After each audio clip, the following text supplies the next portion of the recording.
kalau doa pujian penyembahan dalam unity itu terjadi, itu tuh efeknya dahsyat luar biasa saudara. Keunitian, kerukunan itu penting. Pentingnya bukan buat siapa-siapa, buat kita juga yang ngalamin berkatnya, yang menerima berkatnya kita juga.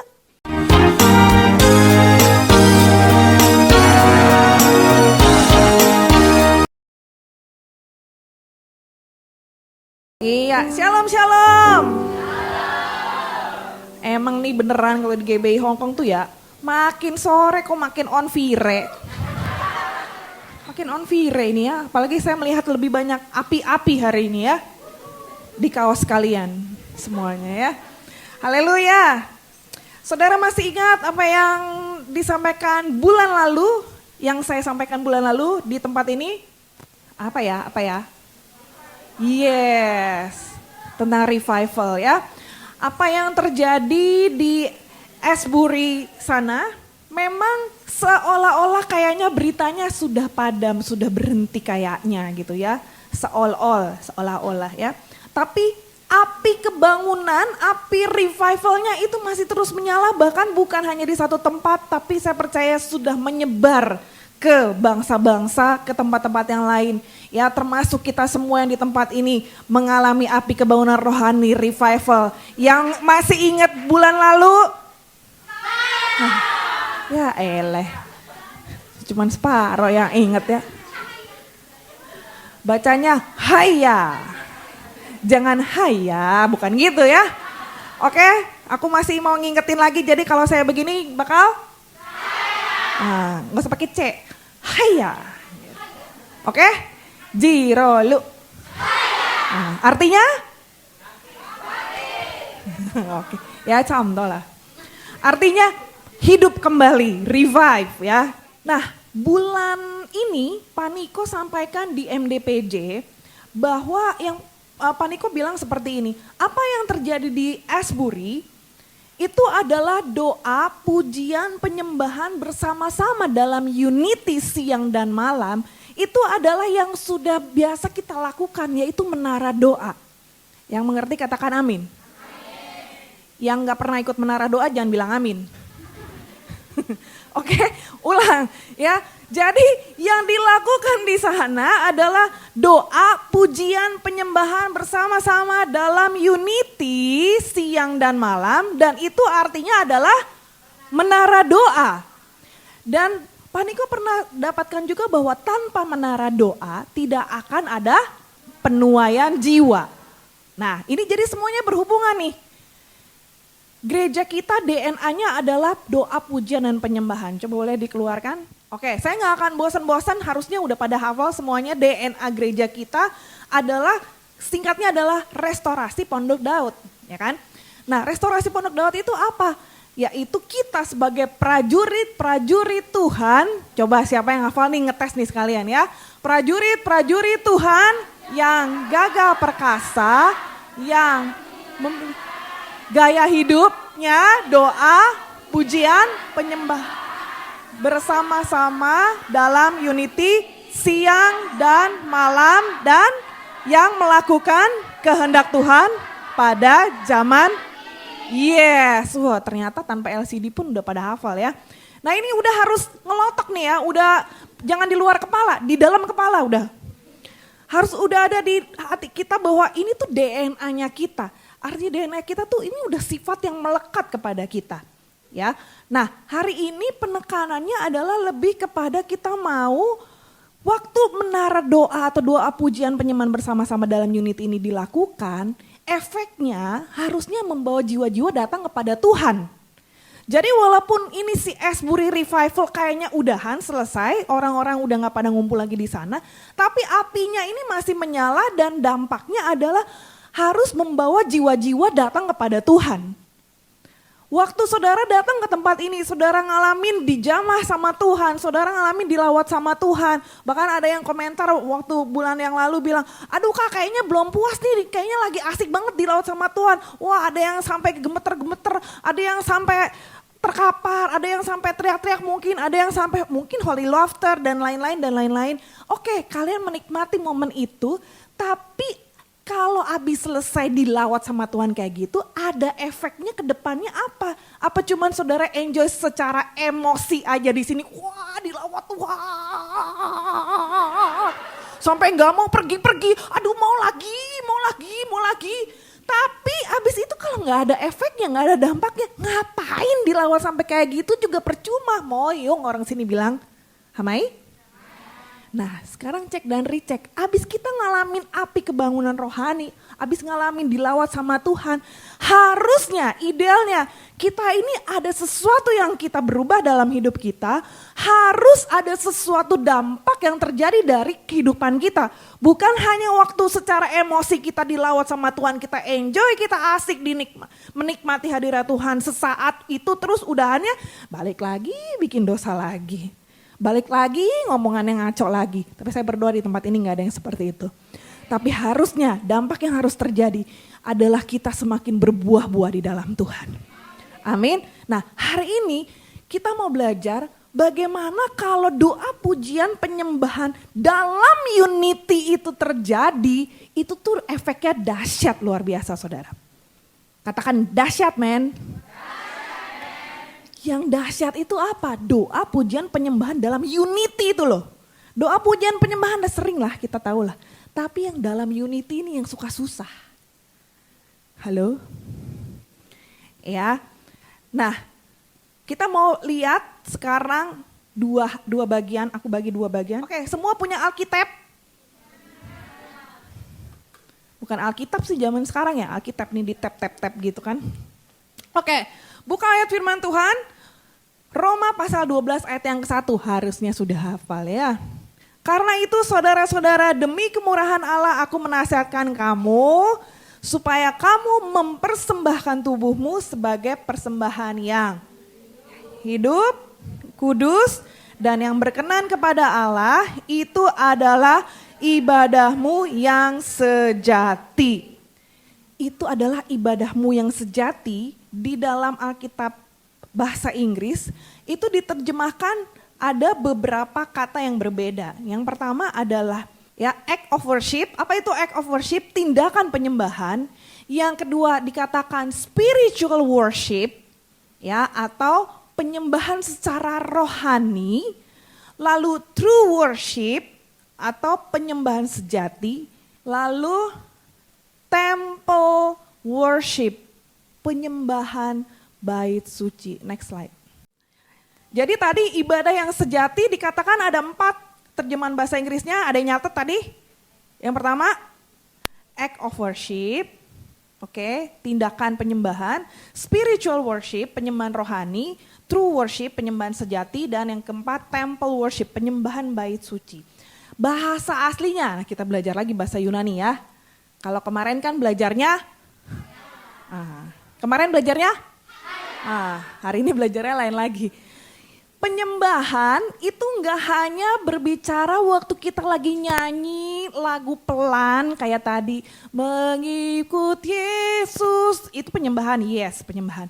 Tapi penyembahan lebih luas lagi adalah bahasa aslinya adalah kalau tulisannya latreia.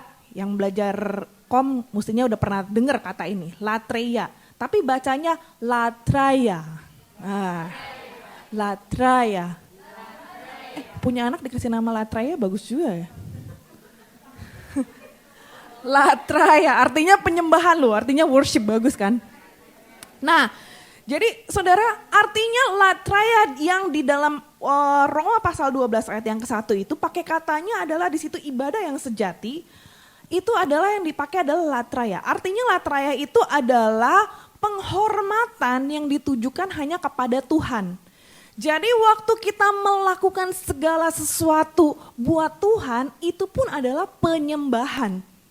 Sekali lagi, jadi penyembahan bukan hanya waktu kita nyanyi lagu pelan, tapi waktu kita sedang melakukan segala sesuatu buat Tuhan, itu adalah juga penyembahan. Yang dikatakan adalah latraya itu tadi. Oke, yang mengerti katakan amin? Oke, sekarang cek dan recheck apakah kita yang gerejanya aja DNA-nya udah pujian penyembahan, apakah kita ini sudah melakukan latraya ini? Untuk menjawab jangan amin dulu. cek dan recheck nih. Ada 4 pertanyaan yang bisa kita jawab. Bener nggak kita ini udah melakukan latraya ini atau belum? Worship. Kita hari ini belajar worship in unity. Kita belajar worship dulu. Untuk kita ngecek ada 4 T di sini. T yang pertama adalah time. Ya, harga yang kita bayar untuk sesuatu itu menunjukkan siapa yang sebetulnya sedang kita worshipin gitu. Ulang ya, pelan-pelan ya. Harga, kalau kita berani bayar harga untuk sesuatu, itu artinya kita tuh sedang worshiping itu gitu. Nah, waktu yang kita spend, waktu yang kita pakai, coba cek dan recheck apakah waktu yang kita pakai ini buat apa? Buat diri sendiri atau benar-benar buat Tuhan? Waktu kita nge-spend, pakai waktu kita untuk Tuhan, itulah di situ kita melakukan yang namanya worship, di mana yang tadi dikatakan latraya itu, di mana kita melakukan segala sesuatu untuk Tuhan. Nah, paling gampang ngeceknya gini ya. Waktu majikan gak ada nih, pergi kerja majikan, rumah kosong-song. Asik sendirian. Ngapain sendirian? Oke, good. Itu bagus, jawabannya bener. Tadi pagi ada yang jawabnya, muji Tuhan, nyembah Tuhan gitu ya. Loh, jam kerja ya kerja lah ya. Kalau dibilang jamnya kerja ya waktunya harus kerja. Nah, waktu majikan nggak ada jam kerja, tangannya kerja. Tapi waktu kita pakai waktunya untuk bekerja itu, bisa nggak hati kita, mulut kita masih terus connect sama Tuhan? Waktu hati kita, mulut kita masih bisa kita pakai untuk mempersembahkan sesuatu buat Tuhan di waktu-waktu kita, itulah kita sedang melakukan latraya, penyembahan itu. Amin. Nah, itu waktu ya. Yang kedua, coba talenta kita. Talent. Bahasa Inggris talent, bahasa Indonesia talenta. Di dapur ada talenan. Beda dikit ya. Tapi artinya beda jauh. Talenta yang Tuhan berikan buat kita pakai buat apa? Buat cari duit, buat seneng-seneng sendiri. Saya percaya setiap kita semuanya dikasih talenta sama Tuhan. Punya talenta, minimal 1 lah. Alkitab kan juga mencatat seperti itu, minimal Tuhan tuh kasih. Majikan agung kita kasih talenta masing-masing buat setiap kita. Nah, apa yang Tuhan kasih buat kita kembangkan buat apa? Ayo kita kembangkan buat kerajaan Allah, pakai buat melayani Tuhan, melayani sesama. Disitulah kita juga sedang melakukan worship. Ya. Terus yang ketiga, T yang ketiga adalah treasure. Apa itu treasure? Iya, gambarnya harta karun ya. Tapi nggak usah pakai karun, nah harta. Treasure itu artinya harta ya. Harta yang paling terindah adalah. Ini pada nonton Keluarga Cemara semua ya? Memang sih ada yang paling berharga buat dirinya adalah keluarga. Ada yang paling berharga buat dirinya mungkin uang. Paling berharga buat dirinya tuh setiap orang beda-beda ya. Ada yang paling berharga dirinya sendiri mungkin gitu kan. Nah, apa yang paling berharga itu kalau diminta sama Tuhan, kita mau gak persembahkan buat Tuhan? Contoh yang paling gampang kita lihat di Alkitab adalah Abraham. Dia dalam usia yang sudah cukup senior menantikan keturunan yang dari Tuhan kasih, pas udah Tuhan kasih diminta sama Tuhan. Tapi karena kasihnya dia sama Tuhan, dia worship, dia persembahkan harta yang paling bernilai buat dia pada saat itu dia persembahkan. Tapi Tuhan jadinya tahu, oh oke, berarti apa yang berharga, paling berharga pada waktu itu tetap nomor 1 adalah Tuhan. Nah, dengan kita menjawab pertanyaan ini kita bisa tahu cek dan recheck apa kita benar-benar udah worship the Lord ya. Terus yang keempat adalah talk ya. Apa yang kita ngomongin sepanjang hari itu apa yang kita omongin coba? Apa kita ngomongin kebaikan Tuhan atau cuma ngomongin pacar mulu? Tiap kali kalau telepon sama orang ini ngomonginnya, mbak pacarku itu loh, oh kemarin dia gini nih. Ceritanya diam loh sampai bosen, sampai akhirnya kamu lebih kenal pacarnya daripada orang lain. Karena yang diomongin pacarnya melulu, yang diomongin itu. Tapi kalau kita worship Tuhan, kita menyembah Tuhan, pasti sehari-hari tuh mulut kita ngomongannya tuh maunya tentang kebaikan Tuhan mulu. Bersaksi tentang apa yang Tuhan udah lakukan dalam kehidupan setiap kita. Ya, selalu mulutnya tuh, oh puji Tuhan, Tuhan Yesus baik, Tuhan Yesus dahsyat. Kemarin ini waktu saya kan habis pulang jalan-jalan sama suami berdua doang gitu. Terus, woi, sirik woi. Iya, jadi selama menikah belum pernah pergi cuman berduaan doang setelah ada Levi ya. Waktu belum ada Levi honeymoon iyalah gitu ya. Tapi ini jadi kayak honeymoon kedua lah gitu. Nah, terus jadi sebelum berangkat itu aku udah doanya adalah aku pengen ada sesuatu yang Tuhan kerjakan untuk lebih ada komunikasi lebih baik, ada hubungan yang lebih bagus lagi ke depannya. Pokoknya nggak cuma mau jalan-jalan tapi mau ada sesuatu yang Tuhan kerjakan. Aku percaya Tuhan mau kerja sesuatu gitu. Nah pas baru nyampe. Jadi nyampe tuh udah lumayan sore, nyampe di Osaka. Dari Osaka tuh kita mau langsung ke Kyoto, ke another city gitu, ke kota yang lainnya naik kereta cepet. Nah sepanjang hari itu tuh hari berangkatnya adalah hari pas ulang tahun aku gitu. Jadi pagi itu cuma makan sepotong kue ulang tahunnya gitu. Terus biasanya kalau terbang naik pesawat kan biasanya kadang-kadang tuh kita tuh suka ngapain dulu, ngemil dulu, minum kopi dulu atau apa. Ini nggak ada sama sekali karena aku mikirnya ntar aja deh di pesawat aja gitu. Ternyata sampai di pesawat itu nggak ada makanan proper yang disediain. Jadi cuma disediain roti dan rotinya isi daging, which is aku nggak bisa makan gitu. Karena aku nggak doyan daging kan. Jadi ya udah rotinya aku nggak makan. Tanya ada makanan yang lain nggak yang tidak kedagingan? Ada buah. Dikasihlah apel, sama gue juga gak doyan apel, gak bisa gitu kan. Akhirnya sepanjang hari itu aku kelaparan setengah mati di pesawat kelaparan. Sampai nyampe di Osaka mau pindah kereta pikir nanti cari 7-Eleven atau apalah buat ganjelan gitu. Ternyata gak ada 7-Eleven dan tiket keretanya udah mepet nih, udah mesti naik ke kereta berikutnya. Ya udah jadi sampai nyampe ke Osaka itu laparnya parah gitu, pokoknya kelaparan setengah mati. Begitu keluar sampai di Kyoto langsung cari makanan, aku belum makanan gitu kan. Turun dari kereta langsung cari makanan, ada 7-Eleven, udah happy banget ketemu sandwich, udah happy banget. Selesai makan mau minumku ada di tasku, minumannya Kojon ada di tasnya Kojon. Pas dia mau minum, terus dia baru sadar, tasku nggak ada. Jadi ranselnya dia itu ditaruh di kereta, di atas gitu loh.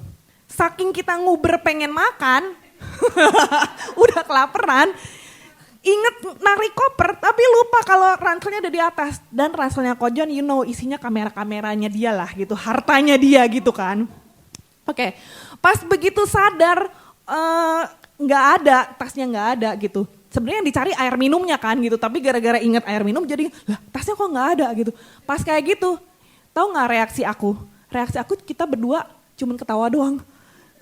Kita ketawa, aku bukan ngetawain ngeledek tapi ngetawainnya adalah ini pasti Tuhan lagi bercanda nih, Tuhan pasti lagi mau kasih pengalaman nih sesuatu nih gitu kan. Ya elah baru nyampe udah ada kejadian gitu kan. Nah ini udah ada kejadian pertama nih gitu kan. Terus akhirnya si Kojo udah agak panik sih gitu. Tapi dia lumayan tenang pada saat itu gitu ya. Diketawain ikut ketawa juga cuman maksudnya cari customer service-nya. Udah sampai ke sana orang Jepang tuh gak bisa ngomong Inggris guys. Gitu. Jadi kalau mau ngomong sama orang Jepang, ngomongnya sama HP, Google Translate, suruh dia denger pakai bahasa Jepang gitu ya. Terus kalaupun mau ngomong bahasa Inggris, nggak usah keren-keren punya Inggrisnya, nggak usah yang I would like to ask you, do you know where it? Nggak usah pakai kalimat ini, ngomong aja jeblak langsung, my bag on the train, nah harus kayak gitu, ya.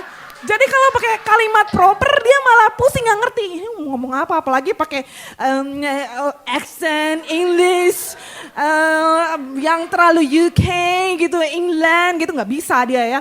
Jadi pokoknya udah pakai bahasa ini ya Kojon udah ngomong gitu kan ya. I left my bag on the train gitu. Orangnya masih belum loading, terus ternyata di belakangnya si petugasnya itu ada meja, itu ada tasnya Kojon lagi duduk manis di situ. Jadi belum selesai dia loading, si Kojon langsung itu tas aku gitu. Ya my bag gitu kan, tuh langsung tunjukin tiketnya, nomornya nih, kita dudukin di sini. Oh oke, bener. Terus udah terima. Puji Tuhan, Tuhan Yesus baik, Tuhan Yesus baik. Haleluya. Kita tuh kalau ada di dalam tangan Tuhan, ya segala sesuatu tuh pasti Tuhan izinkan untuk kebaikan gitu. Jadi kalau ada apa-apa peristiwa dalam hidup kita, jangan keburu panik duluan, tenang aja, tenang. God is in control gitu loh. Tuhan pasti pegang kendali dalam segala sesuatu gitu. Respon kita itu akan menentukan apakah waktu kita panik tasnya jadi gak ketemu gitu. Gak juga, kalau memang tasnya ketemu ya pasti ketemu. Tapi Tuhan tuh mau ngetes hati kita gitu loh. Apakah mulut kita ini waktu dalam keadaan seperti itu kita keluarin kata-kata yang gak enak, kita jadi panik atau kita jadi gak tenang atau kita tetap mengingat. Pasti Tuhan itu ikut bekerja dalam segala sesuatu untuk mendatangkan kebaikan. Nah dalam hal itu pun kita tuh sedang worship gitu loh.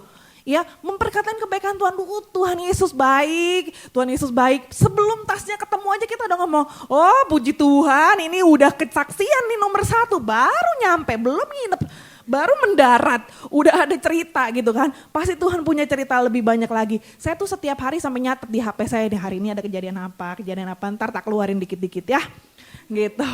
Nah jadi Tuhan Yesus tuh baik saudara. Waktu kita pakai waktu kita, talenta kita, ya harta yang Tuhan percayakan dalam hidup kita dan juga perkataan kita itu semuanya untuk mempermuliakan Tuhan, meninggikan Tuhan. Latraya itu tadi ya, itulah kita sedang melakukan worship buat Tuhan. Haleluya. Nah lanjut, kalau tadi udah ngomong tentang worship. Nah hari ini worship in unity. Nah in unity ini yang rada-rada nggak gampang nih saudara ya. Saudara tahu Mazmur 133 ayat 1 katakan sungguh alangkah baiknya, sungguh alangkah indahnya bila saudara semua hidup rukun bersama. Kalau kita hidup rukun bersama satu dengan yang lainnya, ayat bawah-bawahnya lagi Tuhan akan memerintahkan berkat. Ya, jadi keunitian, kerukunan itu penting. Pentingnya bukan buat siapa-siapa, buat kita juga yang ngalamin berkatnya, yang menerima berkatnya kita juga. Ya, nah waktu balik lagi cerita lagi nih perjalanan aku tadi ya gitu. Jadi kan dari awal tadi aku cerita udah doa seperti itu dan Tuhan kasih ayat ini saudara ya. Tuhan kasih ayat ini untuk dan saya percaya ini juga yang Tuhan mau untuk kita lakukan ya. Nah kita baca sama-sama ya, 2 Korintus 13 ayat yang ke-11. Ini adalah ayat yang ditulis oleh Rasul Paulus sebagai penutup dari suratnya buat jemaat di Korintus. Ya. Nah biasanya kata-kata terakhir itu penting. Ya, biasanya pesan-pesan terakhir, orang udah mau perpisahan, udah mau jalan gitu kan, ada pesan-pesan khusus, itu tuh penting, perlu diperhatikan. Nah ini juga ayat terakhir yang disampaikan buat jemaat di Korintus, Paulus katakan akhirnya, nah kan ini ending nih ya, akhirnya saudara-saudaraku bersukacitalah. Ini yang Tuhan mau untuk kita tuh di dalam satu keunitian, kerukunan, kita tuh ada selalu sukacita. Ibu gembala kita selalu kan motonya adalah I am happy. Sukacita itu penting karena sukacita itu kekuatan dari Tuhan. Kalau kita bersukacita ada kekuatan, di mana ada kekuatan, di situ akan terbangun unity. Ya, bersukacitalah, lalu usahakanlah dirimu supaya sempurna. Nah, usahakanlah dirimu supaya sempurna. Sadarilah bahwa setiap kita belum ada yang sempurna tentunya. Siapa yang sudah sempurna di sini tolong ngacung, saya mau belajar. Belum ada ya? Gak ada satupun yang sempurna. Kita dalam proses, dalam OTW nih. OTW menuju kepada kesempurnaan. Karena kita masih OTW, artinya belum nyampe, artinya kita belum sempurna. Tapi di sini dipesankan sama Paulus, usahakan, ayo usahakan dirimu supaya sempurna. Artinya hari ini harus lebih baik dari kemarin. Besok harus lebih baik dari hari ini. Semakin hari kita harus menjadi semakin pribadi yang lebih baik lagi, lebih baik lagi, lebih baik lagi. Dan dikatakan terimalah segala nasihatku. Untuk mencapai kesempurnaan kita harus mau terbuka kepada nasihat. untuk kita mau jadi lebih disempurnakan, harus kita terbuka dikasih tahu mana yang belum sempurna dalam hidup kita. Supaya akhirnya kesalahan hari ini enggak terulang lagi besok. Gimana kita mau jadi sempurna kalau salahnya itu lagi diulang lagi. Apalagi kalau kita tidak mau menerima pendapat atau masukan nasihat dari orang lain. Ya. Nah, lalu dikatakan sehati sepikirlah kamu. Coba renungi kalimat ini. Disuruh sehati, disuruh sepikir. Itu susah banget loh. Hati yang ada dua digabungin jadi satu. Ini contoh paling gampang suami istri lah. Saya menikah 20 tahun, puji Tuhan atas kemurahan Tuhan 20 tahun. Kayaknya kayak cuman camngan udah cepet banget gitu loh maksudnya. Kayak baru kedip gitu, udah 20 tahun ya ternyata ya tahun ini gitu. Terus kemarin ini saya dengar ada salah satu teman kita ngomong gini, puji Tuhan saya bisa bertahan dalam pernikahan 18 tahun. Oh lu 18 tahun, gue 20 tahun asik-asik aja. Puji Tuhan 18 akhirnya bisa melewati selama 18. Maksudnya gini loh, dia ngomong seperti itu, yang aku tangkap adalah kayak banyak kesulitan gitu. Iya gak? Nangkapnya sama gak kalau dia ngomongnya kayak gitu? Kalau selama 18 tahun, bisa bertahan dalam pernikahan selama 18 tahun. Kalau aku bukan bertahan, aku menikmati 20 tahun ini. Gitu. Apalagi kita lihat Bapak Ibu Gembala kita 46 tahun. Aku percaya banget mereka gak bakal bilang 46 tahun bertahan. Kalau 46 tahun bertahan tuh artinya itu hari demi hari tuh kayak susah banget ngelewatinnya gitu loh. Ya gak sih, tahun demi tahun gitu kan. Tapi kami menikmati selama, ya kan. Saya dan suami 20 tahun menikmati. Bapak Ibu Gembala kita menikmati. Tapi kok ya bingung ya, ada yang baru nikah 3 tahun, bubar. 5 tahun, bubar. Karena apa? Memang susah untuk menyatukan dua hati, dua otak, dua pikiran, dua background yang berbeda. Saya sebenarnya susah-susah juga kalau mau dibilang susah mah. Saya backgroundnya bahasa Indonesia, suami saya backgroundnya Kantonis. Kadang-kadang kita tuh lumayan sering miskomnya gara-gara soal bahasa. Dia bilang kompor ayam yang dimaksud opor ayam. Gitu. Ya. Tapi karena kita udah saling ngerti, aku menyatukan pikiran, tahu yang dimaksud tuh itu. Ya udah nggak usah dimasalahin, nggak usah dibahas, dijadiin masalah. Lu gimana sih ngomong opor aja kompor mulu misalnya gitu. Kan bisa kalau mau dijadiin masalah gede, ya kan? Nah dalam perjalanan kemarin ini juga kami tuh makin banyak belajar lagi, ya karena kalau perjalanan seperti itu kita karena bukan ikut tur ya, jadi perginya ngatur sendiri jadwalnya dan semua tuh Tuhan atur luar biasa gitu ya. Nah sempat ada miskom gitu. Nah saya mau bagiin sedikit tips ya buat kalian semua, buat kita semua gitu. Kalau ada miskomunikasi, artinya miskomunikasi itu kan komunikasi yang tulalit, yang gak nyambung gitu kan. Kalau ada komunikasi yang gak nyambung, jangan emosi duluan. Jangan kesel kalau orang gak ngerti apa yang kamu maksud. Gitu. Komunikasi sering jadi kacau gara-gara, nih aku ngomong nih sama Fosa. Aku ngomong caranya gini loh Fosa ya, 1, 2, 3, 4, 5, 6. Fosa nih loading nih mikir. Dia gak ngerti gitu kan, maksudnya apa ya Kak? Kalau dia gak ngerti, saya gak boleh emosi. Aduh gimana sih lu, gue bilangin kok lu gak ngerti sih. Ini loh 1, 2, 3, 4, 5, 6. Kalau aku ulang lagi dengan cara yang sama, dia masih gak ngerti juga. Ya pasti sampai kapanpun dia gak akan ngerti. Tapi kalau saya bilangnya 1 sama 2 sama 3, terus ada lagi 4, 5 dan 6. Dirubah kalimatnya, dirubah intonasinya, sehingga dia bisa lebih mengerti. Nah, disitulah miskomunikasi paling gak bisa diminimalis gitu loh. Kalau aku menyampaikan sesuatu dia gak ngerti, bukan salah dia. Yang namanya orang gak ngerti yang kagak bisa dipaksa, emang cuman sampai di situ berarti kan.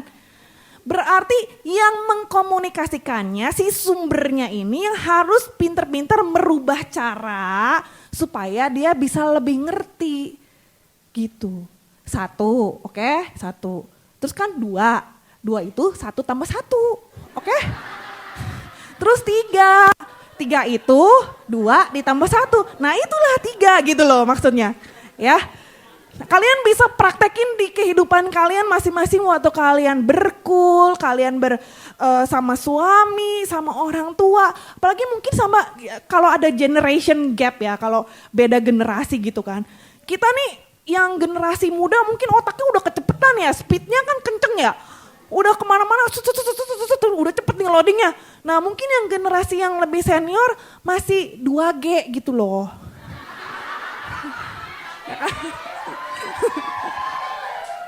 Ya kita jangan 5G lah, kita pelanin sedikit temponya biar bisa nyampe gitu kan ya.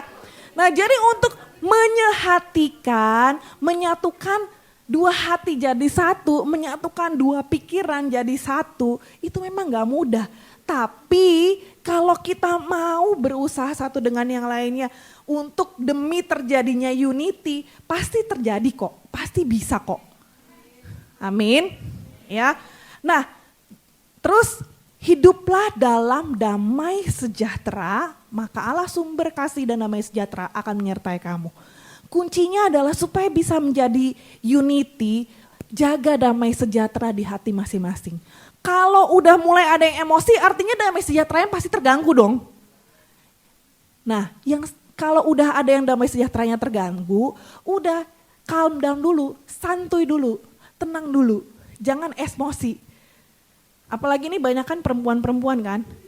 Jangan diduluin ini perasaannya, jangan dimenangin perasaannya. Udah santai dulu, tenang dulu, diem, oke? Apa? Nah, masalahnya cewek tuh suka susah diem, ya nggak? Maunya kalau kita merasa benar tuh maunya ngomong, aduh maksudnya tuh gini, nah itu dia yang laki tuh nggak suka tuh begitu tuh, ya. Udah diem, kalau momennya udah bagus, moodnya udah bagus, momennya pas, baru kasih tahu. Nah untuk bisa menyunitikan, kalau ada yang nggak sama, kadang kita ada juga modelnya gini, modelnya diem, terus ditanya, kamu kenapa sih? Nggak apa-apa. Kamu kenapa? Nggak apa-apa. Nah siapa yang modelnya gitu? Nggak apa-apa, tapi di sini grundelnya,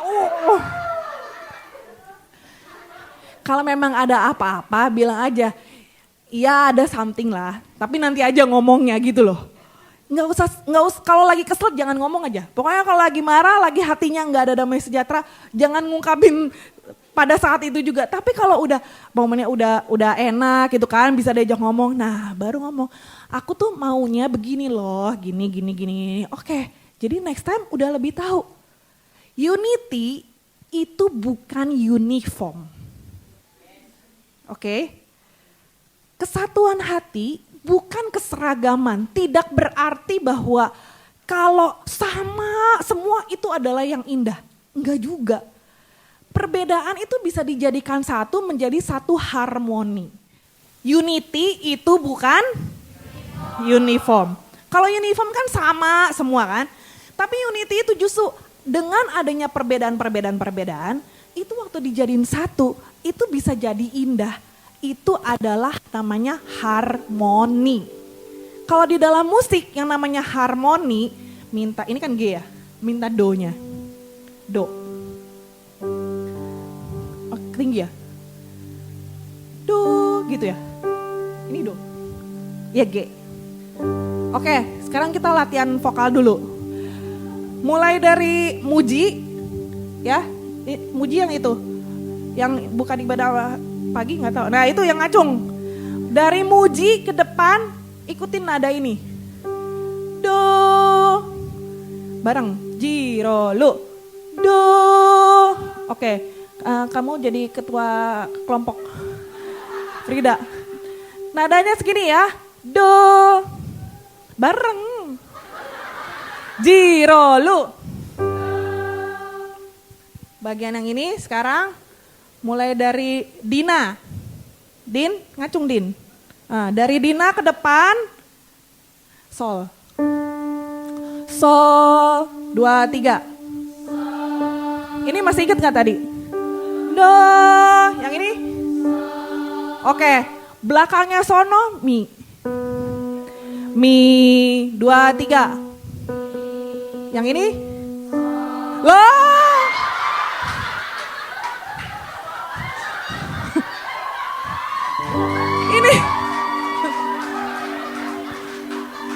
Ini namanya berusaha menyeragamkan. Lagi belajar unity bukan seragam. Sol is sol, mi is mi. Bedanya, nadanya beda. Lagi sol. Sol, 2, 3. Mi-nya tadi? Mi. Lah, melo-melo. Mi.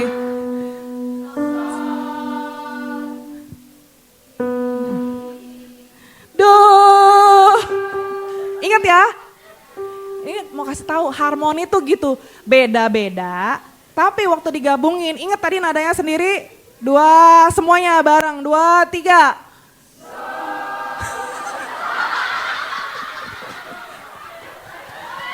Susah emang bikin unity ya.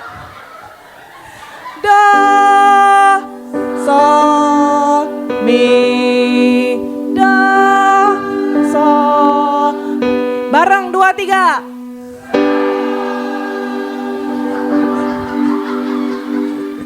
Ya lumayan. Walaupun suaranya beda ya. Ini namanya harmoni itu begitu loh. Nadanya beda. Tapi waktu digabung bisa jadi satu bunyi yang jadi satu dan indah. Unity itu nggak berarti semua harus sama. Kamu harus jadi sama seperti saya harus jadi sama seperti kamu. Nggak mungkin. Saya sama suami saya tuh 2 pribadi yang beda. Selera makan kami pun berbeda. Dia tuh kedagingan, saya ke sayuran.